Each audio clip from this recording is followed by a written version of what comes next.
నంద్యాల జిల్లా డోన్లో దారుణం చోటు చేసుకుంది. ఓ ఇంట్లో ఇద్దరు వ్యక్తులు అనుమానాస్పద స్థితిలో మృతి చెందడం కలకలం రేపుతోంది. అయితే మృతులు అశ్విని, ఫరీదులుగా గుర్తించారు.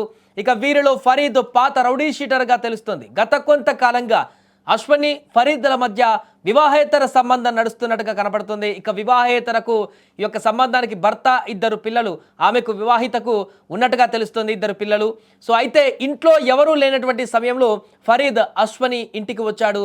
సీన్ కట్ చేస్తే ఇలా ఇద్దరు అనుమానాస్పద స్థితిలో మృతి చెందారు. ఈ ఘటన నంద్యాల జిల్లా డోన్ పట్టణంలోని రాజా టాకీస్ వెనక వీధిలో చోటు చేసుకుంది. ఇక సమాచారంతో ఘటనా స్థలానికి చేరుకున్న పోలీసులు ఇది హత్యనా లేక ఆత్మహత్యనా అనే కోణంలో కూడా విచారణ కొనసాగిస్తున్నారు. దీనికి సంబంధించిన పూర్తి వివరాలు తెలుసుకుందాం. మా ప్రతినిధి కిరణ్ ఫోన్ లైన్లో సిద్ధంగా ఉన్నారు. కిరణ్, ప్రస్తుతం డబుల్ మర్డరా లేకుంటే ఆత్మహత్యనా ఏంటి, అక్కడ దర్యాప్తులో ఏం తెలుస్తుంది? ఇద్దరు ఎట్ ఏ టైం చనిపోవడం పట్ల ప్రాథమికంగా ఏం తెలుస్తుంది కిరణ్?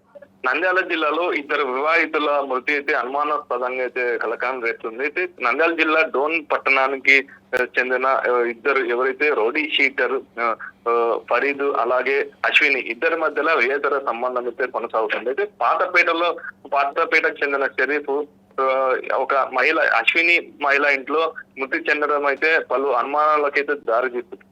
చిన్న మల్కాపురం గ్రామానికి చెందిన అశ్విని కోడుమూరు మండలం కొత్తూరు చెందిన రవితో గత కొన్నేళ్ల క్రితమే వివాహం అయింది.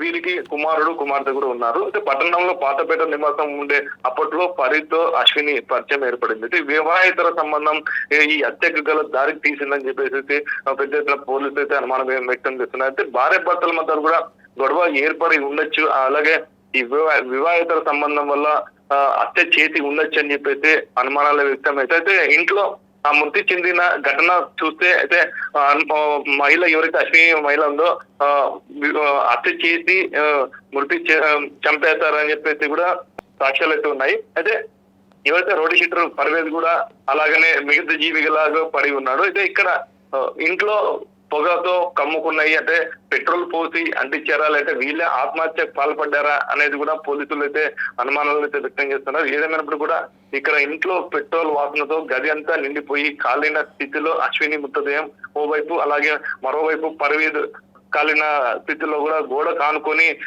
ఉండడం అయితే పోలీసులు అయితే గుర్తించారు.